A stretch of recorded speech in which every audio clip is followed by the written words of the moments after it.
Welcome to USA Global TV and Radio, where our mission is to provide education, entertainment, hope, and inspiration. USA Global TV and Radio connects you with experts and audiences all around the world every single day to help you succeed in business and to live a richer life. Visit us at usaglobaltv.com to learn about career and life-changing training and mentoring programs like the Listening Mentor. Subscribe to our newsletter to stay informed about our special programs and offers. Discover how you can become a guest on one of our shows or a host or producer of a USA Global TV and Radio show of your very own. That's USA Global TV and Radio, where the doctor is always in.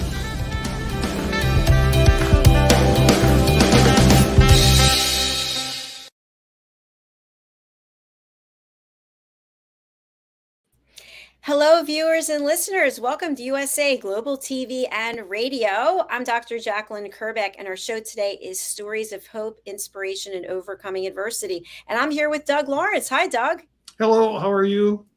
I'm doing well, thanks. How are you doing today? I'm doing all right. I'm really excited about today's show. I'm excited as well. Our topic is inspiring hope in children. And after the pandemic and with all the craziness in this world, I was just with two little kids, and to watch them, they're so innocent and filled with joy and curious, and there's no sense of anxiety. But then something happens at a certain age and somebody says something to them or they see something and then they start questioning. So you have a lot of expertise, Doug. So for people who haven't met you before, you are an international certified mentor. You're an international best-selling author, and you help people not only with grief, but you help people find their way, find their purpose. Tell us more about this. So yeah, definitely. So the international certified mentor is kind of the foundation piece, but I do work with people to help them navigate their way through the grieving process. But what's also, and you've touched on it, is that I also help people kind of find their purpose and their sense of direction as to where they want to go to. So it's part of it is tied to the self-esteem, self-confidence, self-worth, self-doubt, all of, as I call them, the selves. And it's being able to help people, especially young people, to be able to determine what their sense of purpose actually is. And not only that, but to be able to understand, the self-esteem and self-worth part. Because if they don't, then what typically I find that happens is, number one, they become depressed, and depression leads to more challenges with mental health, and they lose any hope whatsoever of doing or achieving anything.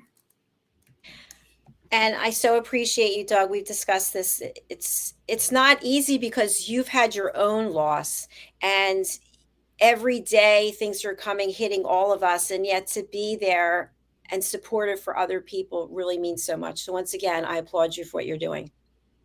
Well, thank you. And it's the little triggers. Like I ended up, had to go to one of the offices at the hospital where Deborah had passed away, where she was when she passed away. And I was quite surprised at how I had to, I struggled emotionally being able to, because here I am, I'm in exactly the same building as, the one that she passed away in. And it was tough. It wasn't as tough as what it would have been, say, 3 or 6 months ago, or even a year ago, but it was still, there was little triggers that sort of, said, okay, what's going on here?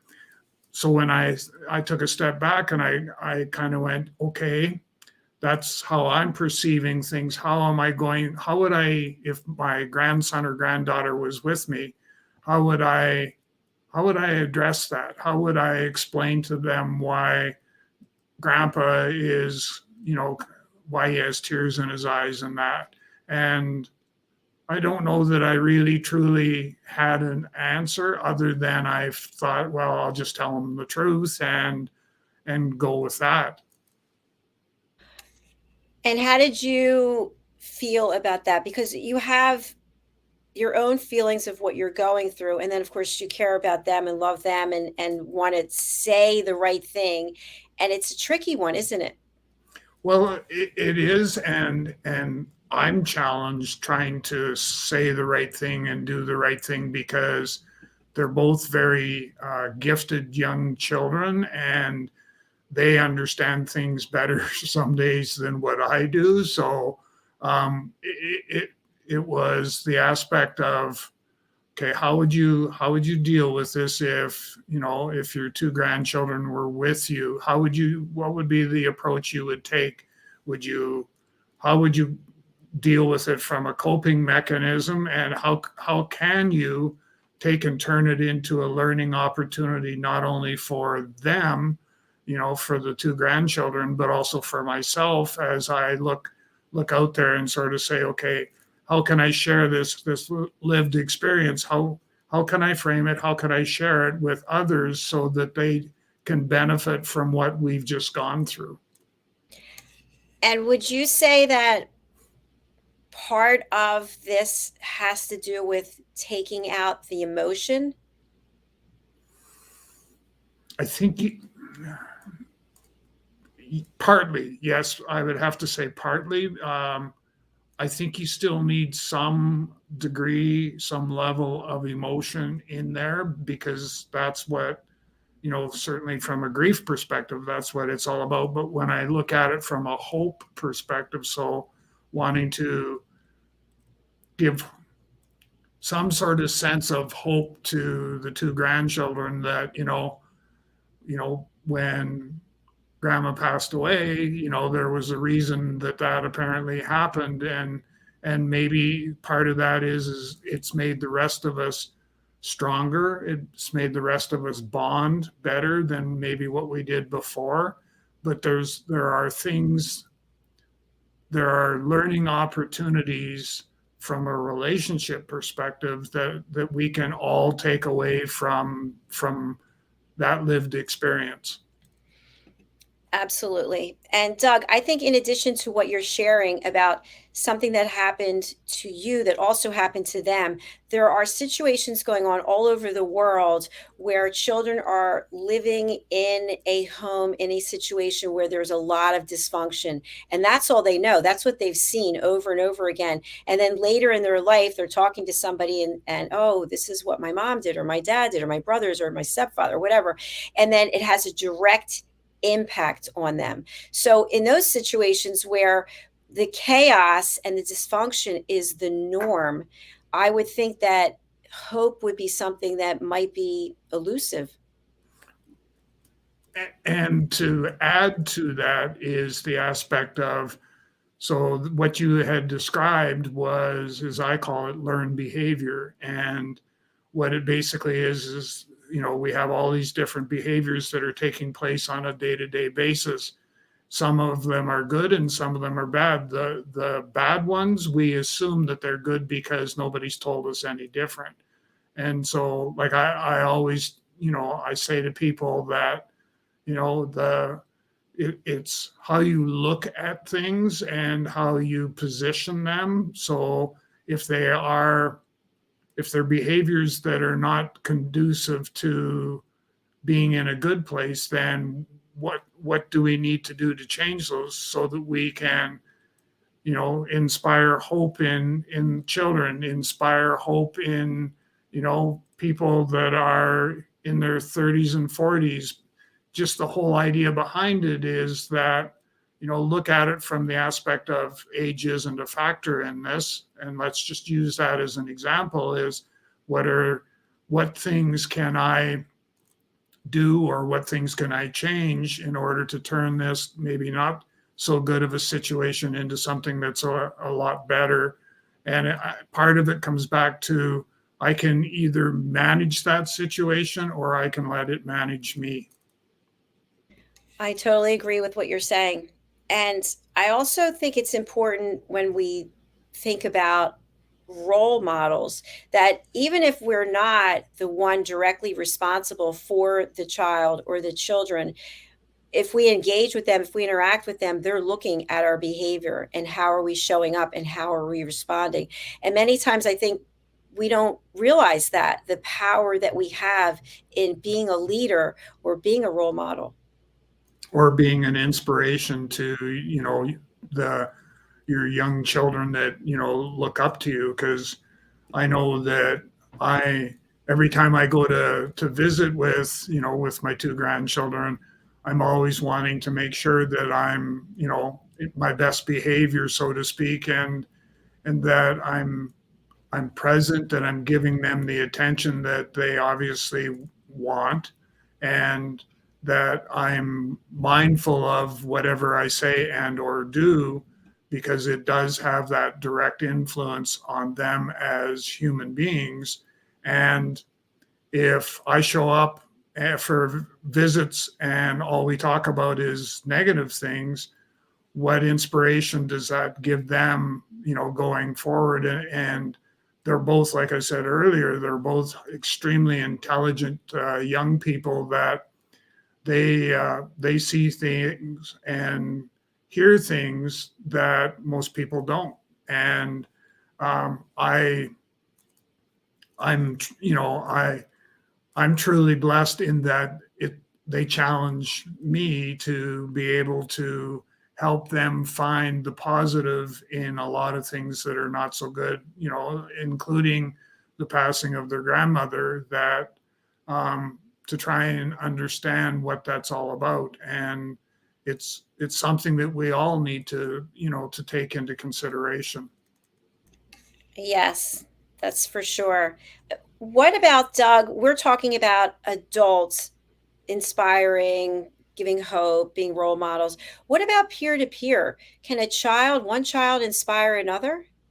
Oh, definitely. I mean, if a young child can inspire an older person, there's no reason why they can't. And I mean, I I keep using my grandchildren, but they're perfect examples of how they their interaction with other children of the same age category. You can see how they are trying to influence or inspire their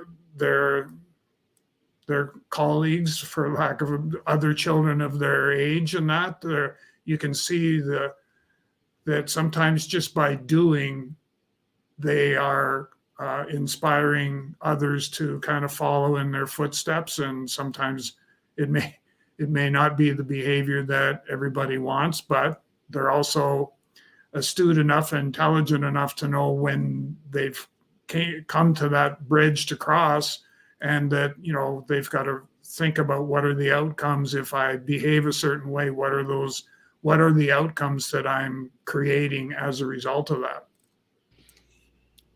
Yes, that's really interesting. And it brings up a thought, which I'll be honest with you, I don't know what the answer is to this. So if you do, that would be great.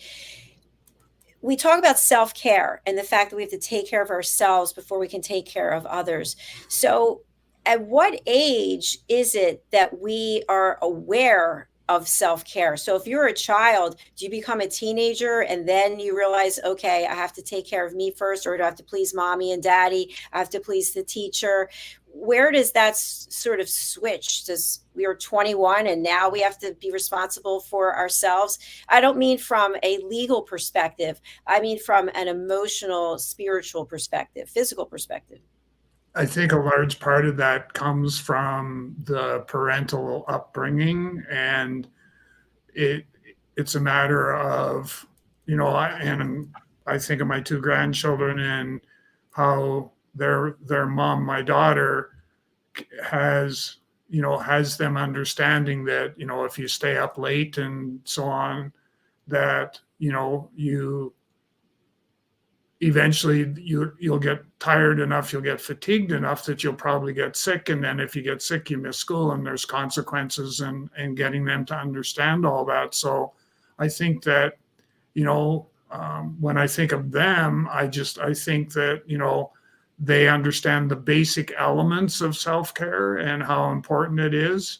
And, they even, I still, I have those images or recollections of times when my granddaughter would come and sit on my lap and ask the question, how are you feeling, Grandpa? Are you feeling okay? And, just wanting to make sure. And, part of that is they lost their grandmother far, far too early. They don't want to lose their grandfather as well. So, they're asking those questions. And then when they ask the questions, then it forces me to start to ask myself, am I doing the right things to make sure that I'm going to be around for the long haul versus short term. So it's, a lot of times they don't understand they probably don't know what their actions are actually doing for us as the elders, so to speak. And by doing what they're doing, they're helping us realize there are things that we need to do. And it's coming from, from people that are significantly a lot younger than what we are, but who seem to understand things a lot quicker, a lot better. Thank you. They're great points. And I don't have research on this because I just thought of it, but I've seen situations where parents say, oh, Junior needs to learn about this right now, needs to know exactly what's going on in the world because I'm not going to sugarcoat anything. And then I've also seen, oh, I'm going to protect my son or daughter. They don't need a phone. They don't need to watch television. They don't need to know what's going on in the world. Two completely separate schools of thought. And I'm wondering if you have any idea of the impact of either of these, just in general, to your knowledge, anything that you might have read or seen.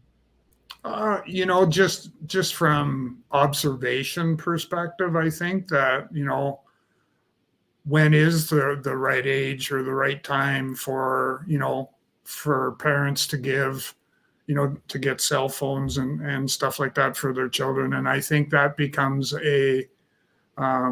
almost a developmental question that needs to be asked is, what are the things that you hope to get from your child having a phone? And do they, are you going to sit down with them periodically and explain the consequences of certain behaviors that go with that? And, kind of look at things from that perspective. And then the other part, I think, is being able to explain to them the aspect of, so what does it mean if they don't have a phone? And what does that look like for them from a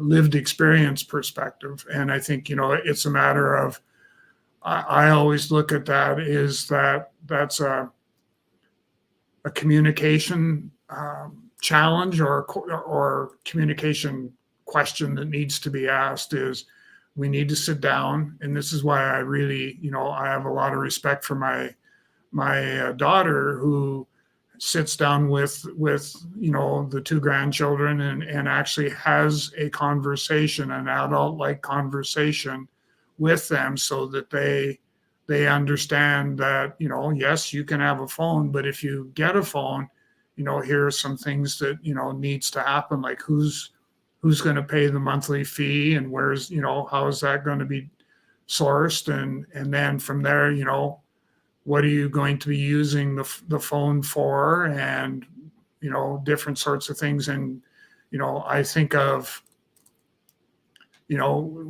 how, if there's misuse of the phone, does that mean then that mom and dad have the option to take away the phone from you for a period of time? And if so, do you understand what that means? And what do you have to do to earn back the privilege of having that phone? So there's a whole bunch of things, but from my perspective, it all comes back to the aspect of, the communication between mom and dad and the children, at the right time in order for it to be meaningful enough that they appreciate getting the phone and being able to use it. Lots of questions there, Doug. That's a big decision to have to make for a family member or a caregiver. And it leads me to more questions, which is the topic today is inspiring hope. And when we think about pessimists, realists, optimists, the first thing that comes to mind is, if you're an optimist, which I am, is that there's always some hope. And I've heard people say, I left home early. I've been out on my own since I was 16. And what I'm wondering is there a connection to being out on your own before you're 21 and your level of optimism or hope? Because you've had to deal with things you might not have had to deal with because you're out on your own. So I fit that model. I graduated from high school and ended up I got a job in a city from probably, what would that have been, October, yeah, probably October to April. And then I joined the Royal Canadian Mounted Police. But in all of that time period, with a small time frame when I came back home to prior to going into the police force. But for the most part, I had left home and had gone off on my own. And I would say that, the reason for that was that it was just time. I could tell it was time for me to establish my own presence in the city that I ended up working in. So I think that piece of time in my life yielded me a lot of lived experience. I learned lots in that time period. I learned lots about building relationships. I learned lots about, being able to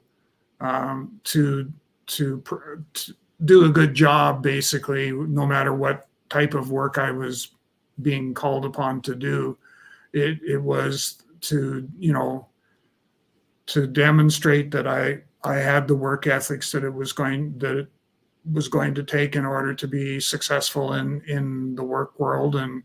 And for the most part, I think, I achieved that. And would have I achieved that if I hadn't moved out and gone someplace else?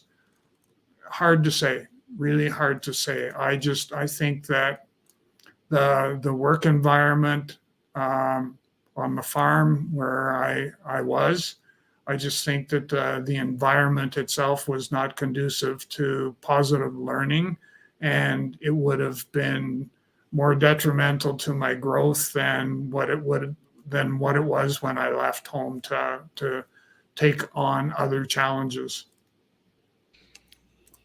Well, thanks for sharing that, Doug. Do you feel like as a result you grew up, and I'm going to use this in air quotes, too soon?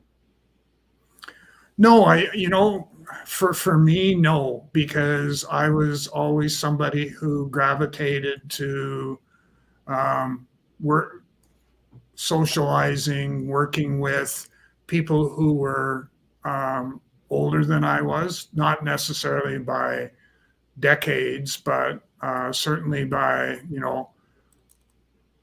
I would have been 18, 19, and I was socializing with people that were 28, 29 years of age. So, I just think that it gave me a different perspective, most definitely on life in general and how I could influence certain outcomes for myself. And I think that was something that I found to be inspiring and something that gave me hope that, what I was experiencing at home on the farm, that didn't necessarily have to be the life that I was going to lead outside of, being at home and being on the farm, and that it was, and it's probably sounds like I'm talking in circles, and I am, but the environment that I was in on the farm as I was growing up was one that was shrouded in alcoholism, and my dad and his brother were both alcoholics, and they were battling each other all the time. Hence, I was ending up having to take on more responsibility and sometimes deal with the two of them and their not so conducive good behavior, which they didn't have any. So it was for me, moving away actually gave me the hope that I could find a better place to be. And, it was being able to do that was very, very important, I think, at that time in my life. Doug, it sounds like there was a lot that you had to deal with and you had to make a pretty tough decision. And you mentioned that you felt hopeful by looking at the situation and realizing that you could take action. Do you think that we're born with hope, or do you think it's event related? Where does it come from? I think to some extent, I would say that I think every one of us, and it's on varying levels or degrees, so to speak, that we all have some level of hope within us. And it's difficult nowadays with everything that's going on in the world. There's, the wars that are taking place. There's, climate change. There's a whole array of challenges that we all end up having to face and deal with. And I think that, the having some degree of hope inside of us, no matter when and no matter how, I think having that and just accepting that, I think is really beneficial to all of us, no matter who you are, where you are, or any of those things. Is that if you can focus on what brings hope, what brings light to you, then you're going to be in a great place to be able to, to be of inspiration to others who are looking up to you for your guidance, for your being able to basically steer them in a direction that is something that's going to have meaning for them. And we've talked about this before. Hope is a noun and it's also a verb. And depending on how each person uses the terminology or what it is that they think about it, is it possible that hope is something different than what the current situation is, what the current feelings are, what the current relationship is? It's a desire to feel something different inside or to be in a different situation. So the example, I'm trying to create an example. So it could be that he or she hoped that things would materialize in a positive context. And then the flip side would be, now what would the flip side to that would be? He or she had hope that things would happen. Does that make sense? It does make sense. And I think what I'm trying to get to is people will say something. Let's say someone has an issue with someone. I hope this or that happens to that person, right? That's a negative.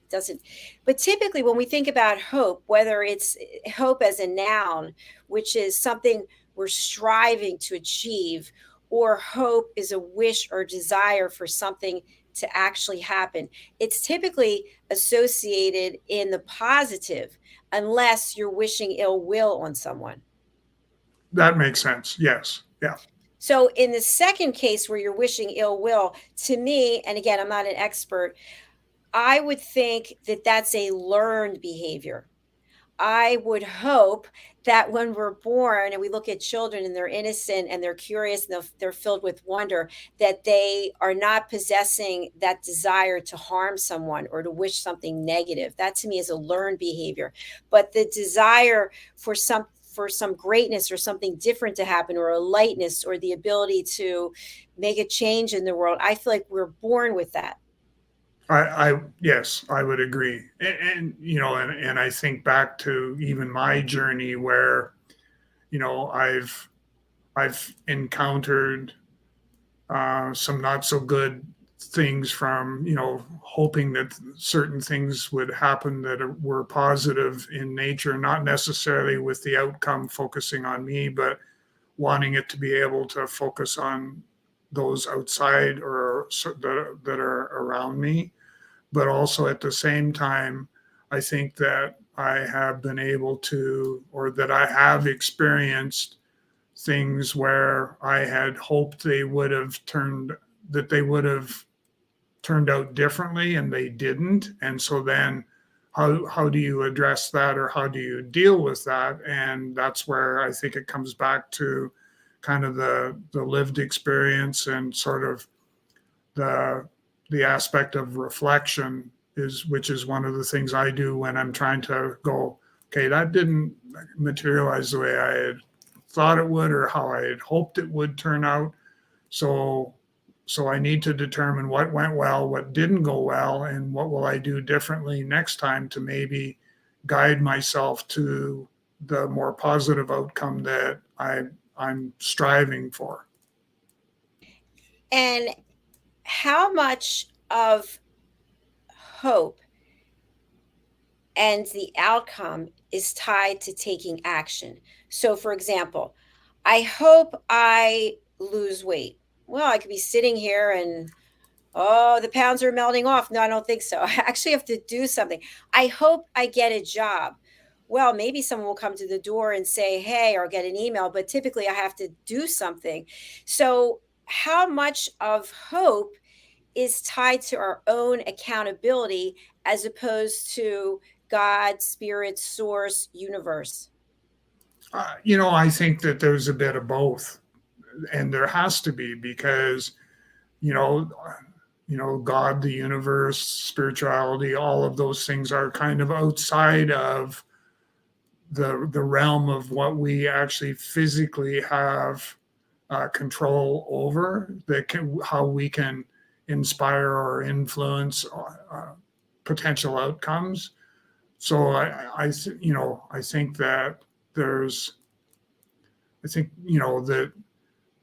by understanding all of those pieces and being able to sort of figure out the direction and stuff we want to go, I think that we can definitely have more influence on the potential outcomes than what we do right at this very moment.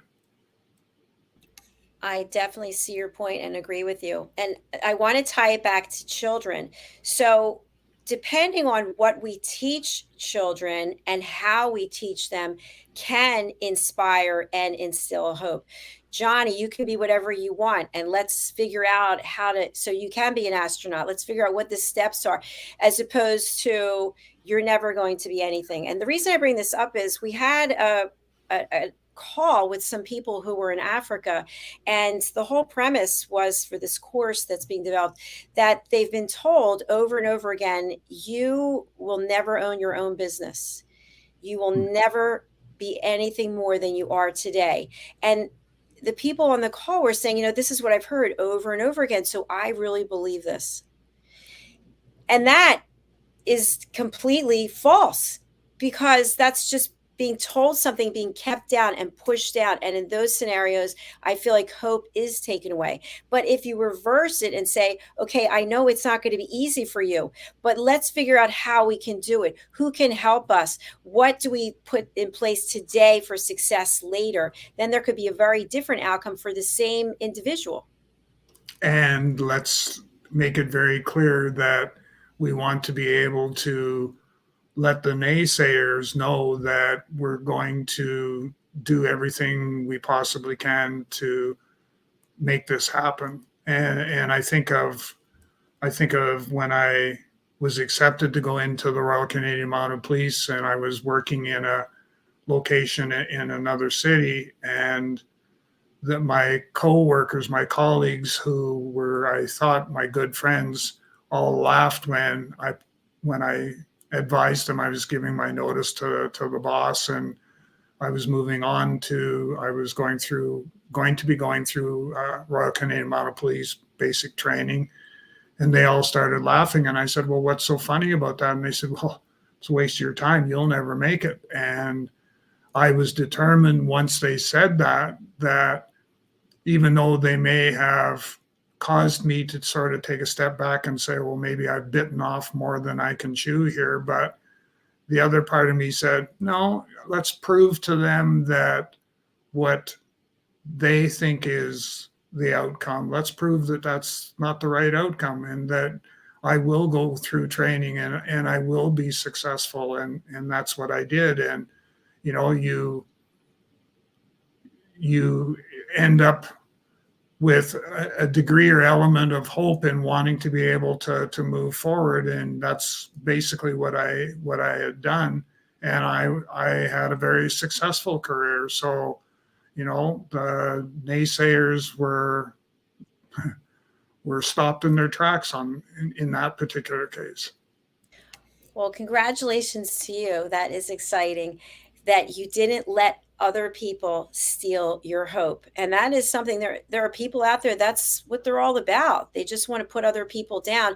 And I feel that it could be, and obviously we're just generalizing because we can't speak to each specific person, but maybe they've lost their hope. For, you know, today you have hope, tomorrow you may not. And with everything that's going on in the world today, which, you know, we kind of talked a bit about before, you know, now is the time for us to be as optimistic as we possibly can. Now is the time for us to be able to say, what is it that I can do? Who can I inspire? Who can I help create a level of hope that we do have the means to be able to make the world a better place to be, but only if, there's no buts in life, but being able to come together and work together and be able to say, okay, we're going to make the changes that need to take place and strive for the positive outcomes so that the world is indeed a better place to be. That's where we need to go.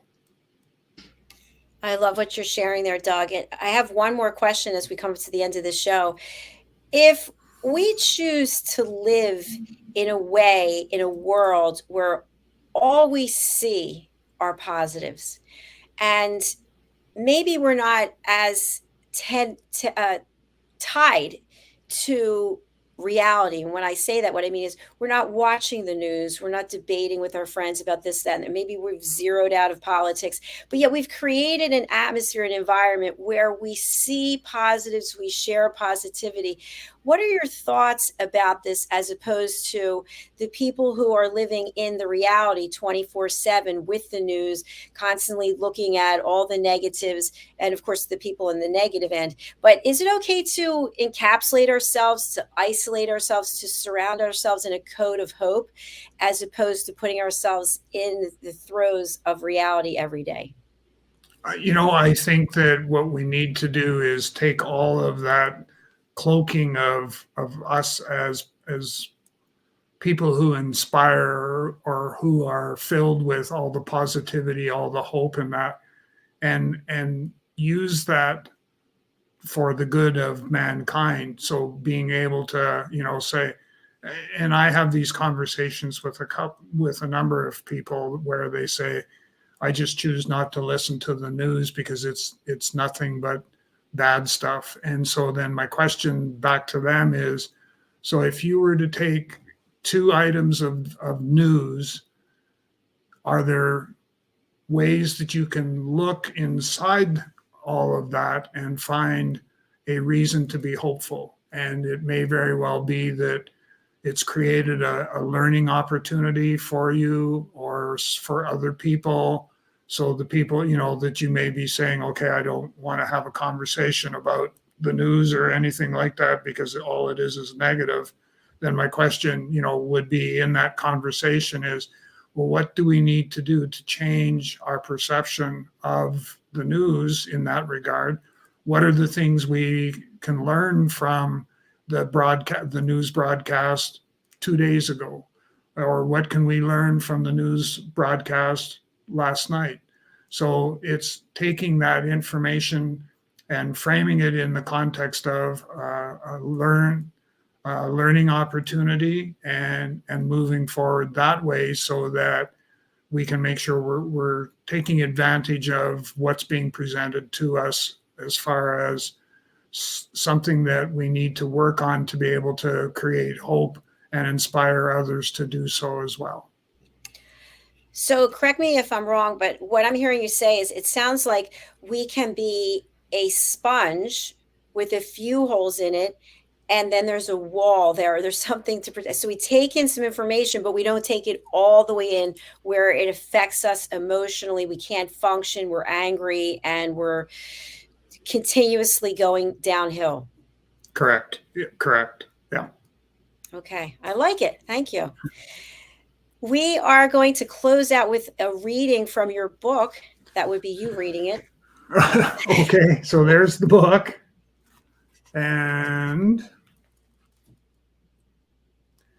how ironic this is. So we have a world that is filled with pain, stress, and chaos. There isn't just a physical virus causing a global pandemic, but we're collectively experiencing a pandemic in the areas of mental health and spirituality at the same time. It's not surprising that one is mirroring the others.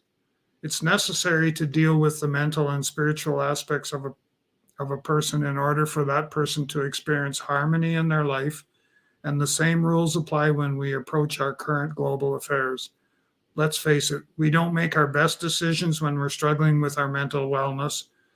This is especially true if we consider trauma recovery as an important part of mental wellness. I've had countless experiences where clients who seem to have it all together on the surface have underlying trauma that influences every aspect of their lives, including their decision-making abilities. And I think we'll stop there. Doug Lawrence, international certified mentor, international best-selling author. How can people reach out to you to work with you, to purchase your book, just to run some ideas by you about how they're feeling? So the book is available on Amazon.com and Amazon.ca. So please, feel free to check out the book on those two sites. I am an international certified mentor, so you can also find me on LinkedIn. And if you just do a search on my name, Doug Lawrence, I'm fairly active, so it should pop up fairly easy for you. So you should be able to, direct message me and I'll get back to you when I can. The other part is that it's probably, you can go to the website, www.TalentC, the word talent, letters small, or the letter C on the end.ca. So www.talentc.ca, and go to the contact page and connect with me that way. But the easiest way, I think, for both of us is to just send me an email and I'll get back to you. So Doug.Lawrence, so Doug.Lawrence, LAWRENCE, at TalentC, so the word talent with the letter C on the end.ca, and I'll get back to you as quickly as I can. Fantastic. Thank you so much, Doug. We are coming right back with our next show, which is your story, your grief, your journey. Doug, do you want to tee up what our topic is today? So we are taking a look at the aspect of has grief changed, or basically that's it. Has grief changed over time? And if so, what does that look like and what does that mean? And it's actually quite a,